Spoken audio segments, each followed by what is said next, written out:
Dans Les 10 vous écoute aujourd'hui, nous parlons du genre, de la politique et des techniques agro-pastorales. Je voudrais rappeler que nous sommes bien dans le cadre des 16 jours de la campagne ONU Femmes, 16 jours d'activisme contre les violences faites aux filles et aux femmes. Il y a une autre manière d'en parler, c'est ce qu'ensemble nous allons faire.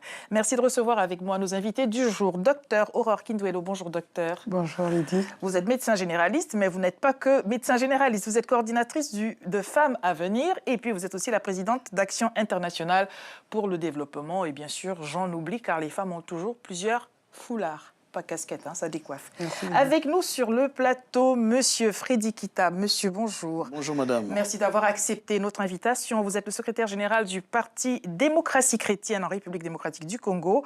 Vous êtes chevalier de la paix, vous y tenez, vous avez bien raison. Et vous êtes aussi coordonnateur du comité de suivi de l'IPD. Je vous laisse nous présenter cette structure d'ailleurs. L'IPDD, c'est une plateforme politique qui regroupe aujourd'hui 16 pays africains, qui veut dire tout simplement l'initiative panafricaine pour la défense de la démocratie. Comme vous le savez, donc, la majorité des pays africains aujourd'hui traversent les mêmes problèmes, raison pour laquelle le 14 novembre 2014, nous nous sommes réunis et on avait fait une déclaration, dite la déclaration de Paris, avec mes pairs africains et on a mis en place l'IPDD.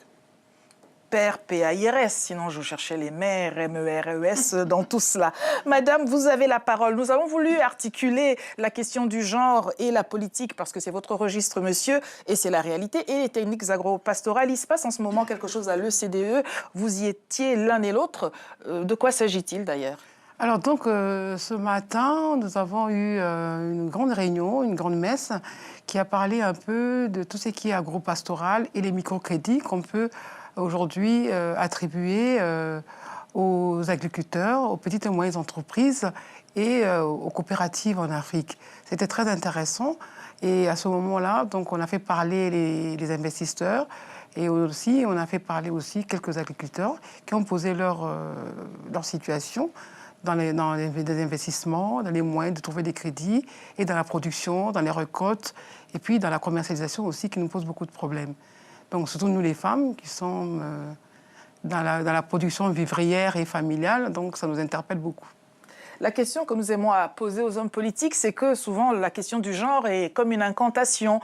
C'est politiquement correct d'évoquer le genre, de dire qu'on est engagé dans ce sens-là. Mais concrètement, dans la pratique, comment cela interpelle-t-il l'homme politique que vous êtes ? Vous savez, si je parle de la démocratie chrétienne dans notre projet de société, nous mettons l'homme, donc quand je dis l'homme, la femme, au centre de tout. Ça dit qu'on ne peut jamais développer un pays, ça parle déjà, ça parlait de ce que madame vient d'évoquer, de l'agriculture. Parce qu'au jour d'aujourd'hui, on est centré beaucoup plus sur les actions politiques, sur les élections, mais tout en oubliant qu'il faut cultiver la terre. Il faut éduquer la femme, qu'on a toujours dit, c'est éduquer toute une nation. Donc, que ce soit la femme ou l'homme, chacun a sa place, comme on dit chez nous au pays, 50-50. Alors 50-50, vraiment 50-50 ? La parité. Est-ce que ce 50-50 dans la pratique, c'est ce que l'on constate ? Les femmes, souvent, quand bien même elles cultivent la terre, elles ne sont pas représentatives. Elles ne sont pas représentatives. Elles ne sont déjà pas détentrices des terres qu'elles cultivent. Et on sait très bien que le fruit de ce qu'elles cultivent, ma foi, le tiroir caisse, n'est pas toujours ce qui leur revient en entier. C'est problème culturel. Vous savez, c'est une notion d'abord d'héritage culturel, familial, et si je vais plus loin en tant que médecin, je dirais génétique, parce que l'homme, dans sa croisade de la recherche du pouvoir, n'a pas encore compris que derrière un grand homme, il y a une grande femme. Est-ce que c'est derrière ou est-ce que c'est à côté d'ailleurs ? Non, moi je me dis derrière. Pourquoi ? En tant que médecin, j'ai toujours dit ceci, que la femme a un chromosome X qui pose les 2 pieds en bas et les bras en haut, et que l'homme a un chromosome Y où il manque un bras, le chromosome pour poser les jalons. Donc derrière, si on est derrière, c'est qu'on pose ce pied-là qui manque à un homme et qu'on le conduit, on le porte. Bon, alors, mais au-delà de cette approche sur la question, on parle de la mère nourricière. On voit bien les femmes qui sont maraîchères, qui cultivent 2 tomates et 3 carottes, qui réussissent à envoyer leurs enfants à l'école, qui font parfois des études supérieures d'ailleurs. Mais encore une fois, elles restent cantonnées à cet artisanat, elles n'ont pas de grande exploitation. Est-ce que le politique peut accompagner ces dynamiques de manière véritable, hein, sans que ce soit, comme on disait tout à l'heure, des incantations, encore une fois? Je viens moi-même de participer à ces grands colloques-là que la Fondation Farm a organisé à l'OCDE. Pourquoi je suis là? Étant que politique, nous devons avoir une bonne politique agricole. Nous devons soutenir nos femmes maraîchères pour mener... disons, cette campagne agricole partout. Parce que, comme vous venez de dire, nous avons constaté une chose. La majorité de nos pays africains, surtout chez moi, dans mon pays, en République démocratique du Congo, il n'y a pas cette politique agricole où les femmes maraîchères sont soutenues. Même, il n'y a pas seulement les femmes, même les agriculteurs en général ne sont pas soutenus. Au jour d'aujourd'hui, tout ce que nous consommons vient de l'extérieur. C'est cette politique-là que nous devons éviter et nous devons soutenir les ministères de l'Agriculture avec un budget colossal pour que ces ministères puissent avoir les moyens nécessaires de fonctionner. Alors, quand on parle de l'agriculture et du manque de mécanisation, docteur, et c'est le médecin que j'interpelle, il y a la pénibilité des tâches agricoles. Est-ce que les institutions prennent cela en compte? Est-ce qu'elles se mobilisent aussi pour améliorer tout simplement ce que font les femmes sur le terrain? Parce que cultiver avec un doigt parce qu'on manque d'outils, à la longue, on manque de doigts. Oui et non, c'est ça que justement l'Action internationale pour la paix et le développement interpelle beaucoup. Et on est constitué à la société civile dans la mesure où nous sommes ancrés sur la population et les besoins de la population face à l'État, face au gouvernement, face aux institutions. Parce que la mécanisation de nos systèmes agricoles aujourd'hui est tellement chère. Et il nous faut des crédits. Et ces crédits demandent des hypothèques. Vous ne pouvez pas prendre un crédit quand vous ne pouvez rien hypothéquer et des investissements colossaux. Alors, nos politiques, comme dit M. Kita, les budgets de l'État sont assez maigres pour aujourd'hui investir ou impulser ce genre de travail. Et à ce moment-là, ils ont mis en place des microcrédits, des banques qui nous offrent des moyens de prendre des microcrédits.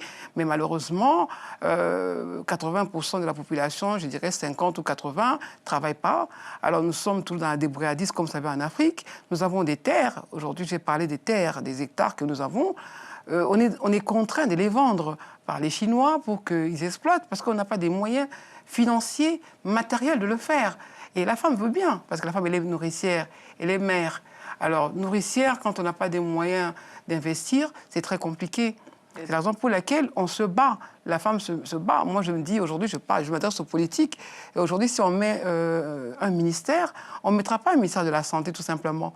Parce que c'est un budget qui est vague, ce ministère de la Santé. Il faut mettre un ministère santé et environnement. Parce que l'environnement social, l'environnement humain, l'environnement économique reflète sur la santé. Donc, on ne peut pas diviser ce ministère-là. C'est un grand ministère qui va faire santé et environnement. Et on mettra à l'intérieur de ce ministère l'écologie, on mettra un ministère de l'environnement, on mettra de ce ministère-là l'éducation aussi, de la jeune fille, l'éducation de la femme agricole, la femme paysanne, la femme rurale, qui n'a que besoin de nourrir la population.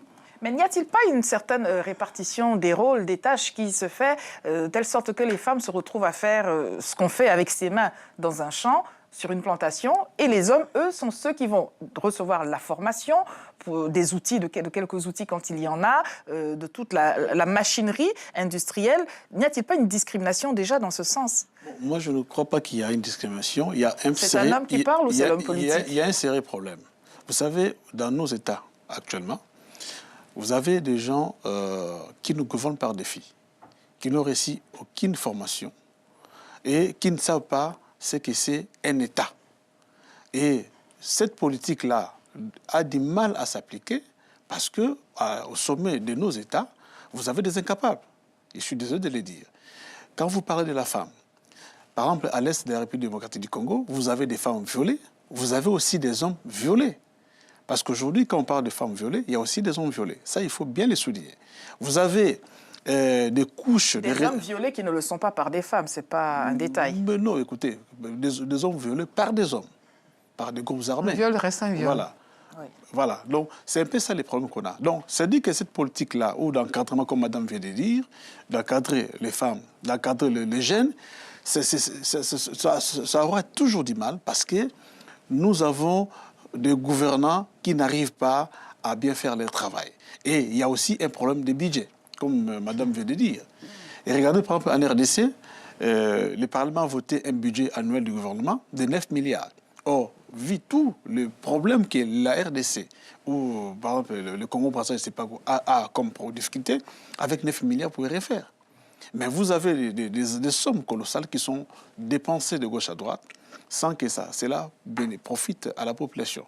Donc, il nous faut d'abord une très bonne politique pour que tout ce que nous évoquons ici puisse voir le jour. Sinon, ça sera toujours des paroles, des discours sans aboutissement. Alors justement, comment pensez-vous que cela puisse être pris en compte, puisque ce ne sont pas les moyens qui manquent à vous entendre? Il faut des institutions fortes. Il faut des hommes responsables, dignes, pour diriger nos États africains. Je prends l'exemple du Sénégal, qui fait des efforts. Aujourd'hui aussi, la Côte d'Ivoire, je vois le président Macky Sall qui fait des efforts énormes pour faire tourner l'économie, pour encadrer la jeunesse. Mais dans la majorité des États, la RDC, le Congo-Brazzaville, le Burundi, le Rwanda, mais on a des problèmes sérieux. Parce qu'au jour d'aujourd'hui, il y a, je vous dirais par exemple, parce que je suis congolais, excusez-moi un peu de citer mon pays, depuis 2001 jusqu'à ce jour, les gouvernements qui se sont succédés n'ont pas une bonne politique pour faire tourner la machine agricole. Mais qu'est-ce qui vous laisse, pardonnez-moi de vous interrompre, monsieur, qu'est-ce qui vous laisse penser qu'un autre gouvernement, lui, daignera s'appesantir sur ces questions-là? Vous savez que quand il y a un pouvoir qui s'est imposé par la force des armes, un pouvoir non démocratique, qui n'est pas élu démocratiquement, il y aura toujours ces problèmes-là.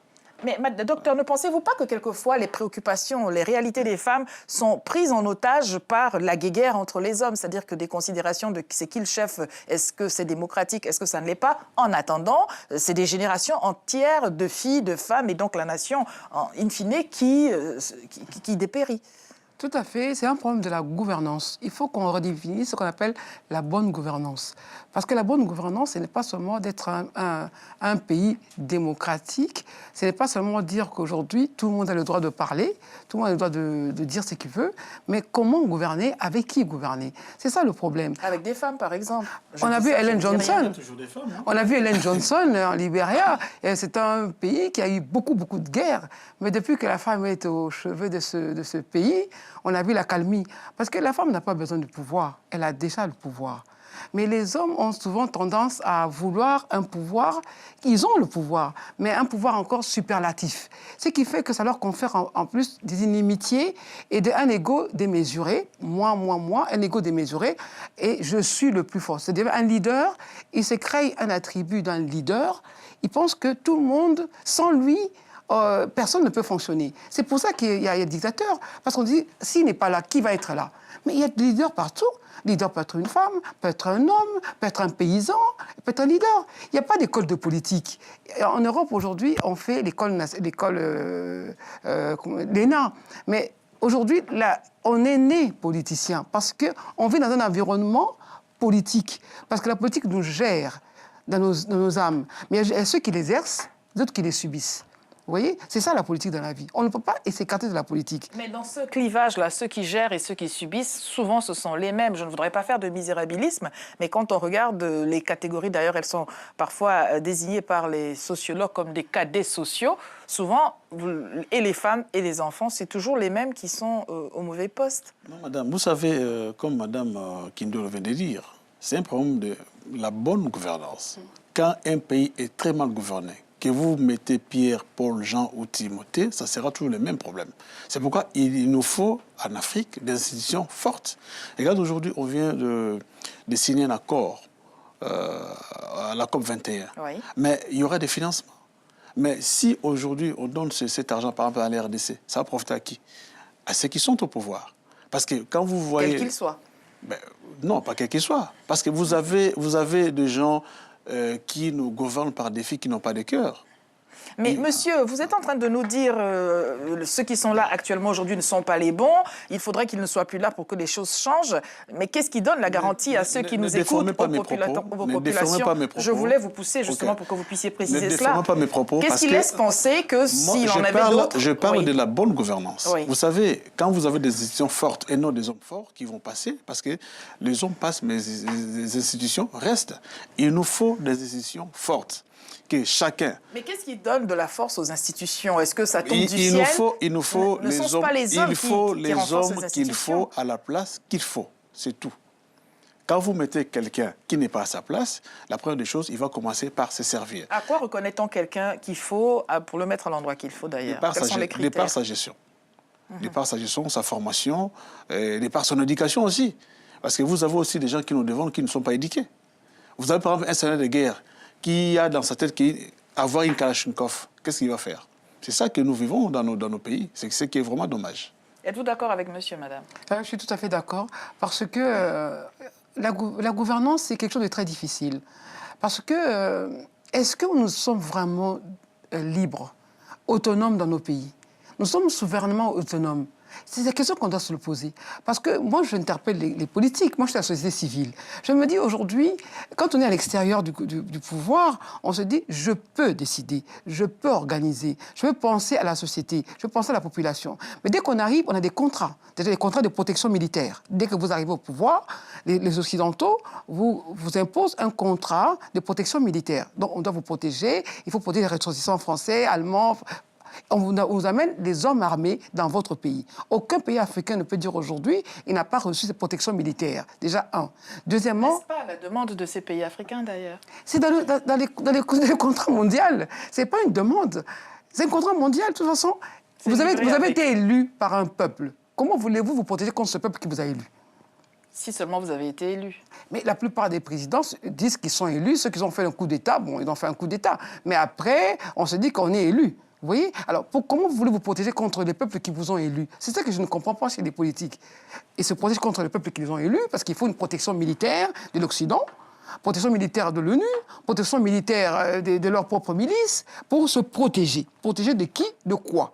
Du pouvoir, parce que c'est égaux et démesuré. Ça, c'est la première chose. Deuxièmement, se protéger des biens, parce que le pouvoir confère une certaine autonomie financière, une certaine place. D'où ça vous permettrait d'avoir cette autonomie financière.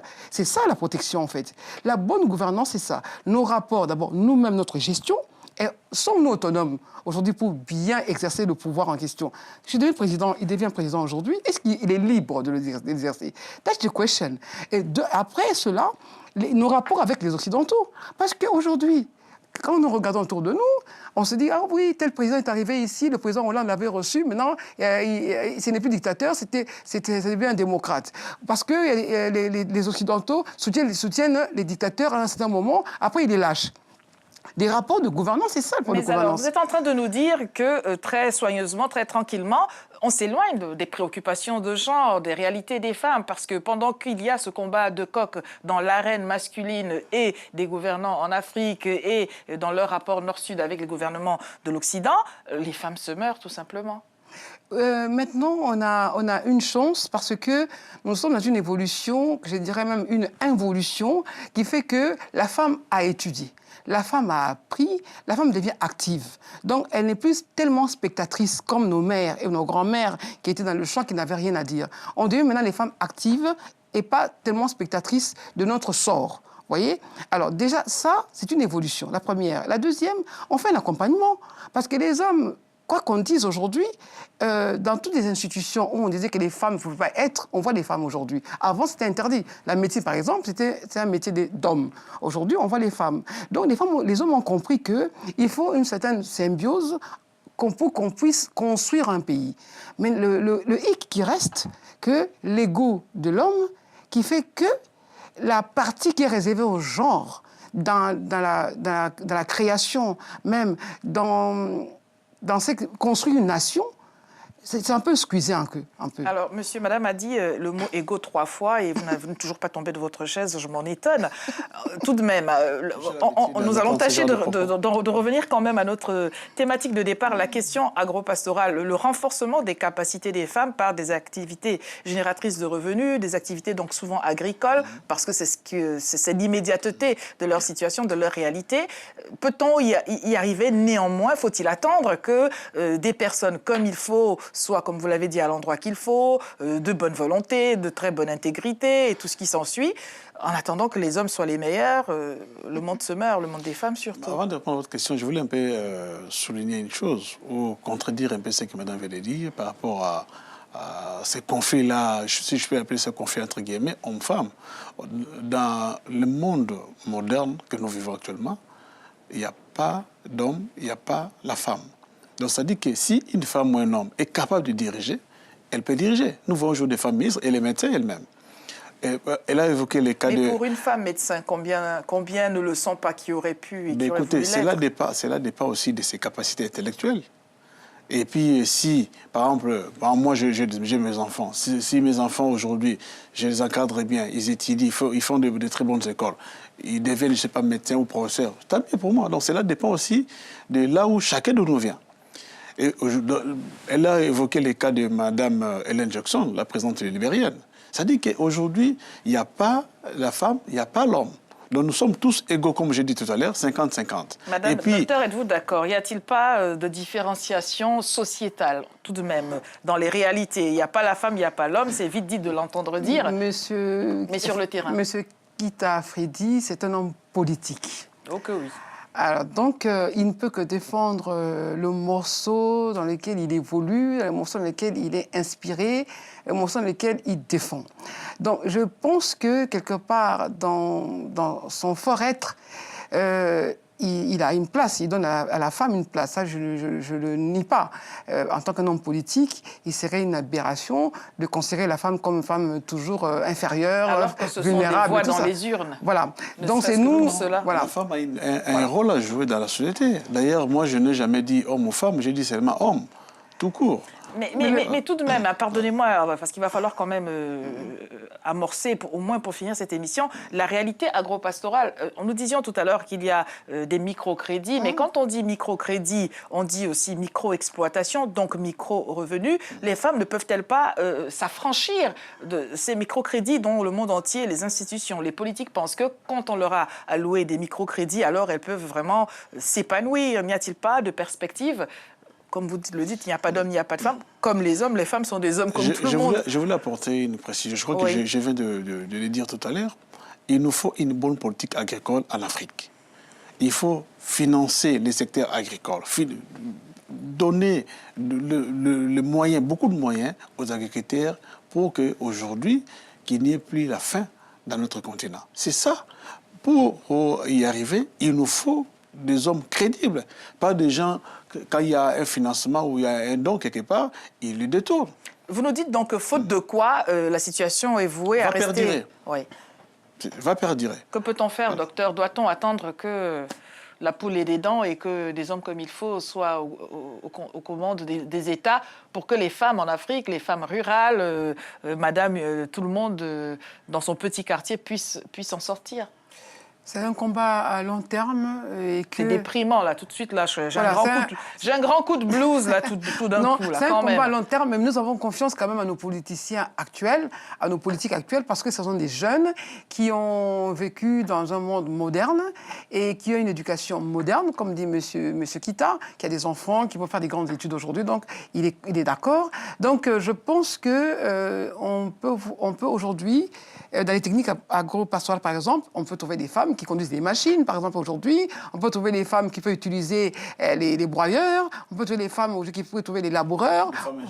Des femmes ingénieurs. Donc, on peut la formation est donc en cause, mais pour avoir accès à la formation, il faut avoir eu accès à l'éducation. Et peut-être que là, les pesanteurs sociales sont telles que... Il y a d'abord ce qu'on appelle l'éducation des bases, qui dépend de ses propres parents, du toit paternel. Et après, vous avez l'éducation scolaire... C'est ça. Il faut remettre sur les rails l'éducation nationale. Par exemple, en RDC aujourd'hui, on ne parle plus d'éducation nationale. De quoi parle-t-on? De l'éducation nationale. On ne parle plus de ça. On parle de la musique.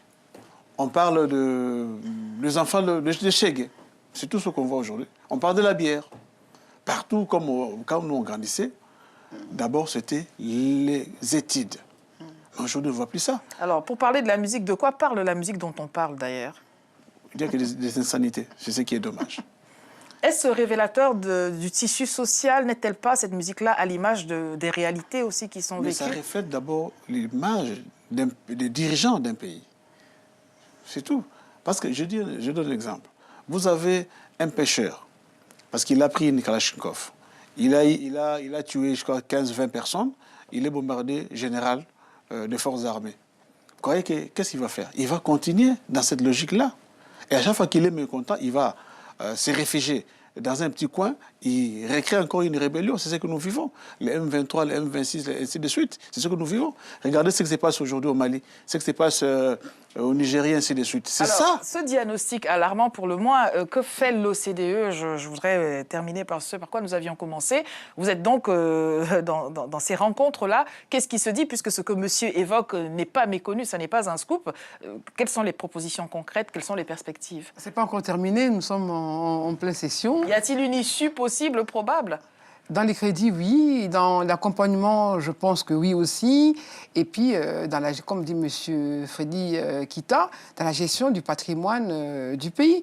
Parce qu'aujourd'hui, l'OCDE peut toujours nous accompagner, mais si la politique sur place, la gouvernance du territoire donne d'abord des conflits, il y a des conflits. Les investisseurs ne peuvent pas venir. Et nous, qui sommes dans l'agro-pastoral, on a envie de faire aller aux objectifs du millénaire, c'est-à-dire éradiquer la faim avec les moyens de bord, avec les moyens familiales, les moyens vivrières et industrialisés. Quand on parle du bio aujourd'hui, le bio en Afrique, bon, en Afrique on a toujours eu du bio, mais entre guillemets, on parle de bio organique. C'est-à-dire quelque part qu'il n'y ait pas des bêtes dans les produits pour qu'on arrive à les vendre. Donc un tout petit peu de pesticides par-ci, par-là. Non, du naturel, organique naturel. Les déchets, des plantes, on peut faire du compostage. Bon, nous, on veut bien... cet accompagnement-là peut s'avérer bénéfique pour nous parce que nous avons des chefs aujourd'hui qui sont jeunes. Ils sont jeunes aujourd'hui. Ils sont en fièvre dans cet aspect du développement. Donc, on est content d'avoir aujourd'hui des politiques qui nous accompagnent, nous les femmes, dans notre lutte jadis. Madame, monsieur qui nous regardez, nous voulions tout simplement susciter la réflexion chez vous sur ces questions-là, en espérant que cela serve à quelque chose. Merci beaucoup, madame, monsieur, d'avoir accepté notre invitation. Merci Très bonne beaucoup, continuation. Merci. À demain. Merci, Lady.